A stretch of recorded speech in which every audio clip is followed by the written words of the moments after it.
ഉണ്ടാകണമെങ്കിൽ നാം നമ്മെ ജയിക്കണം. എല്ലാ കാര്യത്തിലും നാം നമ്മെ ഒതുക്കി നിർത്തണം. നമ്മുടെ ഹൃദയത്തിന്റെ അഭിലാഷങ്ങളെ നാം സംഹരിക്കണം. നമ്മുടെ ബലം പ്രയോഗിക്കാതെ ദൈവശുശ്രൂഷയിൽ നാം യോഗ്യത നേടുകയില്ല.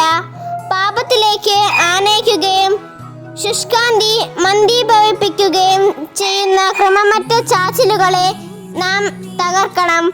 അങ്ങനെ നമുക്ക് രക്ഷ പ്രാപിക്കുവാൻ കഴിയും.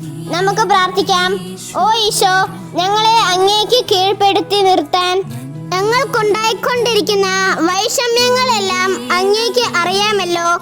ഈ പ്രതിബന്ധങ്ങൾ ഞങ്ങളെ ലക്ഷ്യത്തിൽ നിന്ന് അകറ്റാൻ ഇടവരുത്താതിരിക്കട്ടെ. ആമേൻ.